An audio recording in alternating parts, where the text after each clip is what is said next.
Hello everyone, তোমরা কেমন আছো সবাই? আশা করি প্রত্যেকে খুব ভালো আছো। আমিও খুব ভালো আছি। চলো আজকে একটা অন্যরকম কালারের শাড়ি স্টাইলিং করা যাক। আজকে যে কালারের শাড়িটা আমি স্টাইলিং করছি এটা হচ্ছে পুরো ময়ূরকণ্ঠী কালার।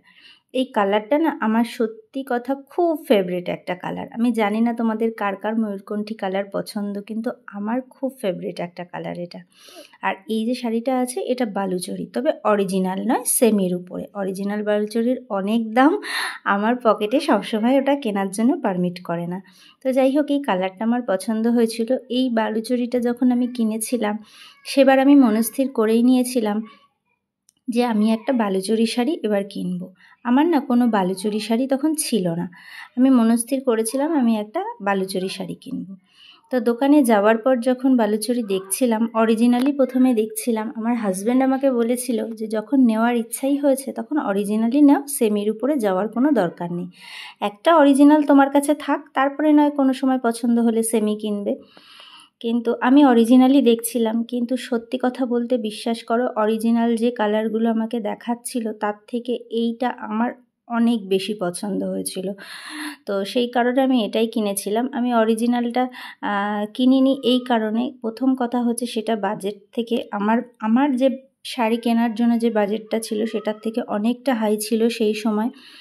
এবং আমি যে দোকানে গেছিলাম সেখানকার কালেকশান আমার খুব একটা বেশি পছন্দ হচ্ছিল না।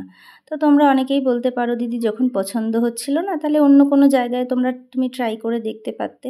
হ্যাঁ, সেটা আমি দেখতেই পারতাম, কিন্তু সেখানেই আবার এটা পছন্দ হয়ে গেল, সেই জন্য আর আমার অরিজিনাল বালুচরীটা আর কেনা হলো না সেবার। যাই হোক, পরে কোনো সময় হয়তো কিনবো, কিনলে তো অবশ্যই তোমাদের সাথে শেয়ার করব। মোটামুটি অনেক ধরনের শাড়ির আমার অরিজিনাল পিস আমার কাছে আছে, আবার সেমির উপরেও আছে। কিন্তু এই বালুচরী একটা শাড়ি যেটার, তাছাড়াও আরও অনেক শাড়ি আছে যার অরিজিনাল পিস আমার কাছে নেই, কিন্তু বালুচরীটা একটা one of the most favourite বলতে পারো আমার শাড়ি, যেটার কিনা অরিজিনাল পিস আমার কাছে নেই। তো যাই হোক, অরিজিনাল না থাকলে কি সাজবো না? সাজতে তো নিশ্চয়ই হবে, আমরা মেয়েরা প্রত্যেকেই সাজতে খুব পছন্দ করি। তো যাই হোক, একটা চোকার পরেছি, দেখো চোকারটা পুরো গলাটা ভর্তি করা ব্যান্ড চোকার টাইপের যেগুলোকে বলে সেরকম, আর কানে একটা ছোট দুল পরেছি। আমি না কখনোই খুব বেশি মেকআপ করতে পছন্দ করি না, তবে লিপস্টিকটা আমি অলওয়েজ একটু ডার্ক করতে পছন্দ করি। তো আমি মেকআপটা খুব লাইটের মধ্যেই রেখেছি। তবে তোমরা আমাকে যদি বলো যে দিদি একটু হেভি মেকআপের উপরে ভিডিও বানাও, একটু মেকআপ ভিডিও শেয়ার করো আমাদের সাথে, তাহলে আমি নিশ্চয়ই তোমাদের সাথে মেকআপ ভিডিও শেয়ার করব, এবং হেভি মেকআপের উপরে কিভাবে স্কিনটাকে গ্লোয়িং রাখা যায় সেই টিপসও তোমাদের দিয়ে দেবো। তো যাই হোক, আজকে শাড়ি স্টাইলিং নিয়ে কথা বলবো বলেছি, তো শাড়ি স্টাইলিং নিয়েই কথা বলি চলো।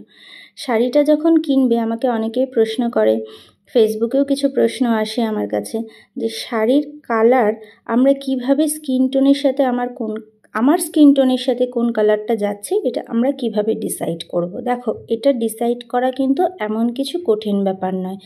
তুমি যখন শাড়িটা কিনছো, শাড়ির দোকানে কম বেশি প্রত্যেক দোকানেই মিরর থাকে। সেই মিররে তুমি একটুখানি শাড়িটা নিজের জামার উপরে নয়, নিজের স্কিনের উপরে, দেখো গলার কাছে আমরা কুর্তি পরি, শাড়ি পরি, যাই পরি, গলার কাছে কিছুটা স্কিন আমাদের কিন্তু ওপেন থাকেই গলার দিকটায়। ওই যে কালারের শাড়িটা কিনছো সেই কালারটা তুমি ওই গলার কাছে ওইখানে স্কিন টোনটা একটুখানি পাশে রেখে দেখো যে তোমাকে ঠিক ওই কালারটাই কেমন লাগছে, মানে তোমার স্কিনটা ওই কালারটা অ্যাকসেপ্ট করছে কিনা। তো দেখলে তোমরা আশা করে বুঝতে পারবে। তো আমি অনেক সময় এইভাবেই কিনি, আবার অনেক সময় কি করি, আমার কালার দেখে যেই কালারটা পছন্দ হয় সেই কালারটা আমি কিনে নিই। কিন্তু অনেক সময় আমি দেখেছি কালার দেখে পছন্দ করে কিনে নিয়ে আসলে পরে স্টাইলিং করলে গায়ের সাথে অতটা কালারটা খোলে না, সেই জন্য আমি চেষ্টা করি একটু গায়ে ফেলে দেখে নেওয়ার। তোমরাও একটু এইভাবে দেখে নেবে, দেখবে খুব বেশি ডিসঅ্যাপয়েন্ট তোমরা হবে না। একটুখানি কালারটা গায়ের স্কিন টোনের সাথে ফেলে দেখার চেষ্টা করবে, তবে দেখবে যে স্কিনের সাথে তোমার ওই কালারটা কতটা মিশছে সেটা তুমি খুব সহজেই বুঝতে পারবে। আর শাড়ির ডিজাইন, শাড়ির প্যাটার্ন যদি ভালো হয়, শাড়ির কোয়ালিটি যদি ভালো হয়, তাহলে তো সব শাড়িই ভালো লাগবে। আমি যেমন কয়েকদিন আগে কিছু মলমল শাড়ি কিনেছিলাম, তো যেই শাড়িগুলো কটনের পুরো থাকে, মলমল কটন তোমরা প্রত্যেকেই জানো। আমি অ্যাকচুয়ালি একটু বাইরে বেরোনোর জন্যই শাড়িগুলো কিনেছিলাম, গরমে খুবই কমফোর্টেবল হয়। তো তার মধ্যে কয়েকটা কালার আমি তোমাদের সাথে শেয়ার করবো অন্য একটা ভিডিওতে। কয়েকটা কালার, একটা দুটো কালার আমি দেখলাম যে আমার স্কিন টোনের সাথে খুব একটা বেশি যাচ্ছে না। তো যাদের স্কিন টোন একটু লাইট তাদেরও এই সমস্যাটা হয়, যাদের স্কিন টোন ডার্ক তাদেরও এই সমস্যাটা হয়। লাইট স্কিন টোন হলেই যে সবসময় সব কালার তোমার বডির সাথে বডি তোমার অ্যাকসেপ্ট করবে বা বডির সাথে পরলেই সেটা খুলবে, এরকম কিন্তু কোনো ব্যাপার নেই। অনেকেরই ধারণা থাকে যে লাইট স্কিন টোন হলে সব কালারই অ্যাডজাস্ট হয়ে যায়, তা কিন্তু একদমই নয়। লাইট স্কিন টোনেও অনেক সময় অনেক কালারে অনেক প্রবলেম হয়, এটা আমি নিজে ভুক্তভোগী, আমি জানি। তো সেই জন্য তোমাদের সাথে শেয়ার করছি। ডার্ক স্কিন টোনেও আমি অনেক সময় দেখেছি অনেক কালার এত সুন্দরভাবে ব্লেন্ড হয়, মানে যেটা কিনা মানে দেখলেই একটা আই সুদিং ব্যাপার থাকে না, সেইটা একদম দেখলেই মনে হয়।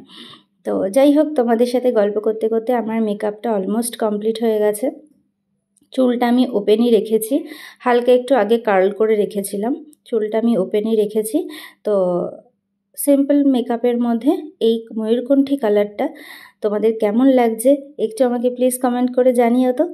আর আমি মেকআপটা সিম্পল করি, যদি গর্জিয়াস মেকআপ তোমাদের কারোর দরকার হয় বা কোনো পারফেক্ট কোনো কালারের সাথে যদি তোমাদের স্পেশাল ডেতে তোমরা কোনো গর্জিয়াস মেকআপের টিপস আমার কাছ থেকে পেতে চাও, তাহলে প্লিজ আমাকে কমেন্ট করো, আমি প্রত্যেকের কমেন্টে রিপ্লাই দিই, আশা করি তোমারটাও তুমি পেয়ে যাবে।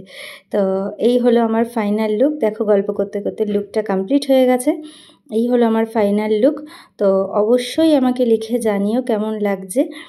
আর যদি